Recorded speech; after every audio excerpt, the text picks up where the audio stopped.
Arabian Garden group of ரெஸ்டாரண்ட்ஸோட founder and managing director Abdul Nabeel பேசுகிறேன்.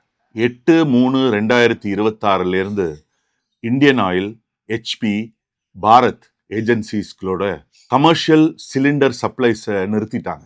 Bangalore hotel and restaurant association நேத்திலிருந்து அசோசியேஷன்ல இணைஞ்சிருந்த ரெஸ்டாரண்ட்ஸ் அண்ட் ஹோட்டல்ஸ் எல்லாம் க்ளோஸ் பண்ணிட்டாங்க. இன்னைக்கு சாயந்தரம் தமிழ்நாடு ஹோட்டல் அசோசியேஷனோட அவசர கூட்டம் நடக்க இருக்கு.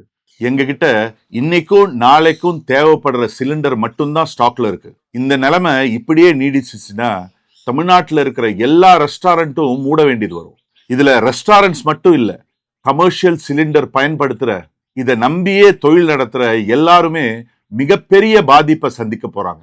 தமிழ்நாட்டில் பல ஆயிரக்கணக்கான ரெஸ்டாரண்ட்ஸ் இருக்கு. இந்த தொழிலை நம்பி பல லட்சக்கணக்கான தொழிலாளர்கள் இருக்காங்க.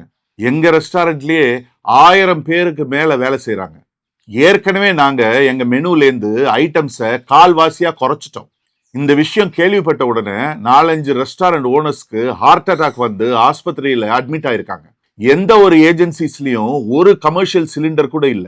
இந்த நிலைமை இப்படியே போச்சுன்னா வீட்டு உபயோக சிலிண்டர்களுக்கும் நிச்சயமா தட்டுப்பாடு வரும். இது ரொம்பவே சீரியஸான விஷயம். இதோடைய வீரியம் இன்னும் பல பேருக்கு புரியல.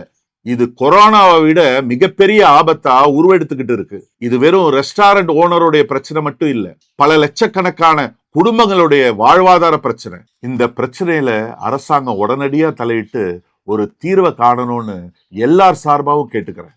நன்றி.